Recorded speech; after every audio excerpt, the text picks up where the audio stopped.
যেমন আপনি দেখবেন মনে হচ্ছে যেন শুধু চর্বি জাতীয় খাবার খেলেই মানে হার্টের রোগ হয়, ব্যাপারটা তা না। যেমন আপনি সিঙ্গারা খাচ্ছেন, সমোসা খাচ্ছেন, চানাচুর খাচ্ছেন, এগুলি কিন্তু তেলে ভাজা।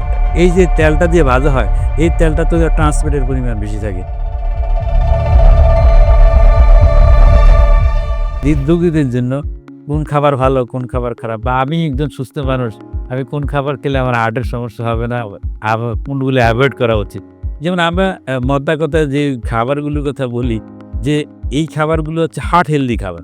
হার্ট হেলদি খাবারের তালিকা হচ্ছে যে আমরা শাকসবজির কথা আমরা বলে থাকি।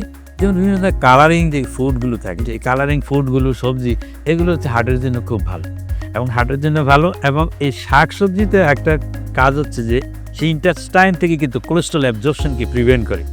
যে খাবারে ফাইবার বেশি থাকে তাহলে কোলেস্ট্রল অ্যাবজর্পশন, শরীরে কোলেস্ট্রলের কিন্তু উপস্থিতি কমানোর জন্য কিন্তু এগুলো হেল্প করে। তার পাশাপাশি এতে একটি অক্সিডেন্ট থাকে যেগুলো হচ্ছে কি আপনার ফ্যাট ডিপোজিশন হয়ে অ্যাথেরোমাটাস প্ল্যাক ফর্মেশনে কিন্তু বাধা দিচ্ছে। জি, তার পাশাপাশি আমরা যদি দেখি, যেমন হচ্ছে প্রাণীর যে প্রোটিনগুলো, প্রাণীর যে চর্বি থাকে, বিশেষ করে স্যাচুরেটেড ফ্যাট যেখানে থাকে, এই স্যাচুরেটেড ফ্যাট হলো হার্টের জন্য ক্ষতিকর। স্যাচুরেটেড ফ্যাট কোথায় বেশি থাকে? যাদের পায়ের সংখ্যা বেশি যে সমস্ত প্রাণীগুলো, যেমন আমরা দেখি যে কাঁকড়া, চিংড়ি মাছ, এগুলো কিন্তু পা অনেক বেশি। ওদের যে শরীরে যে কোলেস্ট্রল থাকে, এই কোলেস্ট্রল স্যাচুরেটেড ফ্যাট, এবং এই ফ্যাট আমাদের শরীরের জন্য ক্ষতিকর। এবং এরা কি করে রক্তনালীর গায়ে চর্বি জমে হার্টের ব্লক করার সম্ভাবনা থাকে। যেমন গরুর পায়ের সংখ্যা 4টা, খাসির পায়ের সংখ্যা 4টা, ওদের পায়ের সংখ্যা বেশি, ওদেরও যে চর্বিটা থাকে সেই চর্বিও স্যাচুরেটেড ফ্যাট বেশি থাকে। যেমন যাদের পায়ের সংখ্যা কম, যারা আকাশে উড়ে বেড়ায়, হ্যাঁ, তাদের ক্ষেত্রে যে চর্বিটা থাকে ওই চর্বি কিন্তু তেমন ক্ষতিকারক না। যেমন আমরা ফাঁকি, যেমন হচ্ছে মুরগির মাংস, তাই না, এইগুলো কিন্তু। তারপরে মাছ যদি আমরা দেখি, অধিকাংশ মাছই কিন্তু শরীরের জন্য ভালো। এবং কিছু কিছু মাছ, যেমন পাঙ্গাস মাছ, বড় বড় মাছের পেটিগুলো, সেই মাছগুলো অনেক সময় স্যাচুরেটেড ফ্যাটের সংখ্যা বেশি থাকে।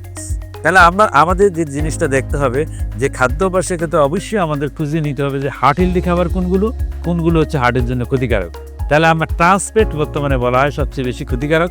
এই ট্রান্সফ্যাটগুলো আমরা কোথায় পাই? যেমন বেকারি ফুড, যে সমস্ত খাবারগুলো বারবার তেলের ভিতরে আপনার গরম করা হয়, সেই খাবারগুলোতে প্রচুর পরিমাণে ট্রান্সফ্যাট থাকে। যেমন আপনি দেখবেন মনে হচ্ছে যেন শুধু চর্বি জাতীয় খাবার খেলেই মানে হার্টের রোগ হয়, ব্যাপারটা তা না। যেমন আপনি সিঙ্গারা খাচ্ছেন, সমোসা খাচ্ছেন, তারপর হচ্ছে যে চানাচুর খাচ্ছেন, এগুলি কিন্তু তেলে ভাজা। এই যে তেলটা দিয়ে ভাজা হয়, এই তেলটা তো ট্রান্সফ্যাটের পরিমাণ বেশি থাকে। সুতরাং এই সমস্ত ভাজা খাবার, ফাস্টফুড খাবার, এর ভিতরে কিন্তু প্রচুর ট্রান্সফ্যাট থাকে। আমাদেরকে এই ট্রান্সফ্যাটগুলো কিন্তু অ্যাভয়েড করতে হবে। তাহলে আমরা যদি দেখি যে সংক্ষেপে যে আমরা যদি হিসাব করি যে কোন খাবার আমাদের জন্য সুবিধা, যেমন শাক সবজি, রঙিন খাবারগুলো আমরা বেশি খেতে বলি, আমরা ফলের কথাও বেশি বলি। আর হচ্ছে আমরা সাধারণত মাছ, ছোট মাছগুলো আমরা খেতে পারি।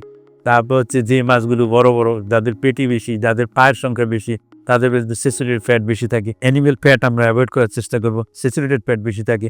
তারপর হচ্ছে আবার যে ট্রান্স ফ্যাটটা আমরা অ্যাভয়েড করার চেষ্টা করব।